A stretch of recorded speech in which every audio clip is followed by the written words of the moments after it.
Greetings, ladies and gentlemen. Welcome to this latest edition of RE052, where I take old stories that I've narrated and update them to modern audio standards.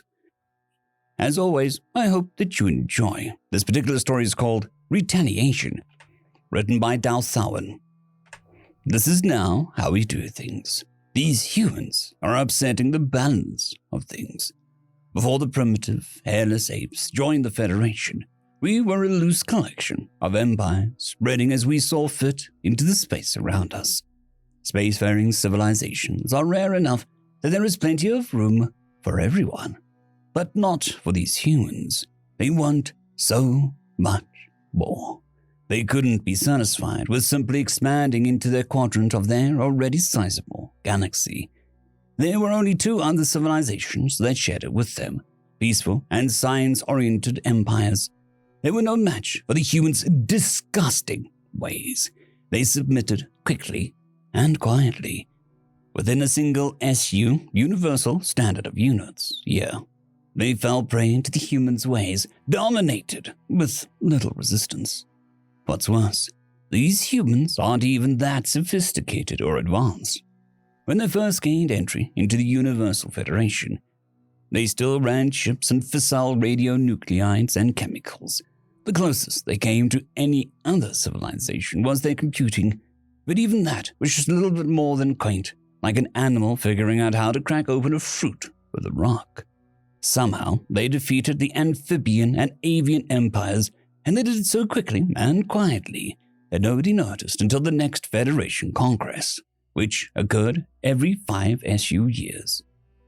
Their delegates all arrived at the same time on a ship of human design, but scans clearly showed that every piece of technology in their ship had been upgraded several times over. Before, the human ships might as well have been made of sticks and stones held together with mud and twine, but now they were made entirely out of late-stage neo-materials.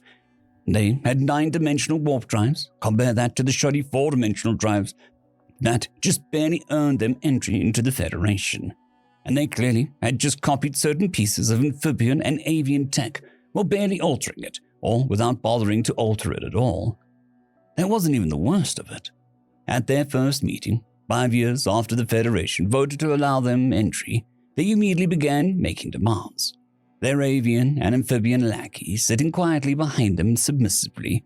Somehow they still had the gall to look us all in the eyes, even after allowing themselves to be overcome by such a simple, primitive, filthy, barely sentient animals.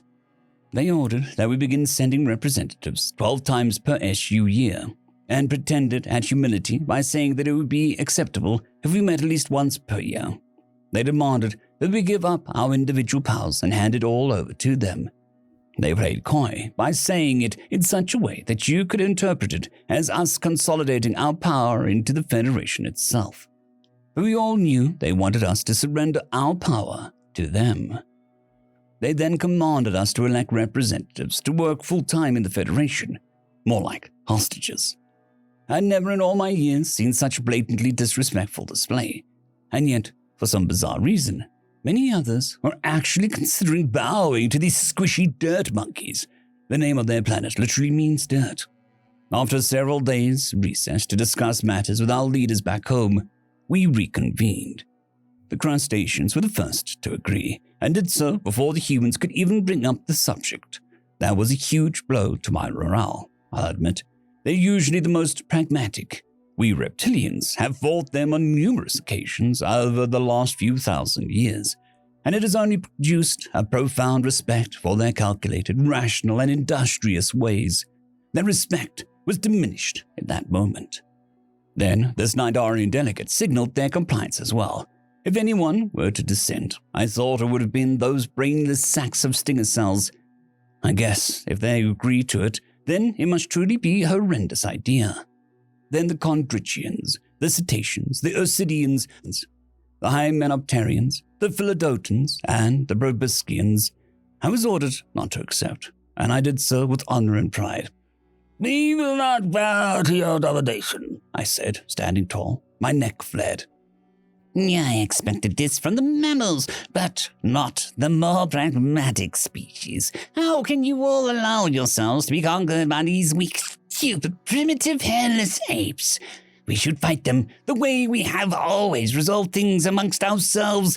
We should destroy them. There was a cacophony of responses to my statement. So loud and numerous were they that it was incomprehensible. For some reason, they had all taken deep offense to my statement on behalf of the humans. They were all outraged, all except the humans. The eldest of the humans began to stand, and I was sure it was going to attack me. But it was frail, wrinkled, and the smallest of those in its own species. Compared to the other species, it was diminutive. Its own people bowed and scraped around it, offering hands to help it stand, but it grumbled and waved them off, leaning on a gnarled wooden rod with a well-worn metal handle. As it stood, even those delegates from the other species fell silent and turned their attention to it, and I could not help but follow suit. I wanted to see what it could do, how mighty this enemy must be to cow so many that were seemingly larger, stronger, and better able to fight than it. It shakily raised itself into an upright standing position, cleared its throat, and looked me in the eye. There was a resolve in its gaze, but something else as well. I had very little exposure to humans and hadn't yet learned to read all their expressions. Whatever it was soft. It took a slow, deep breath, and in a deep, raspy voice, it finally spoke. Do I not destroy my enemies when I make them my friends? End of story. I'd quickly like to thank the T5 peeps, Cold War Boomerwaffen, Severin Cerberus, Bushmaster 177, Henry the Red, Caspar Arnholtz, Cold War Boomerwaffen, Elijah Silvercross, Dragzoon WRE, and Severin Cerberus. Thank you very much.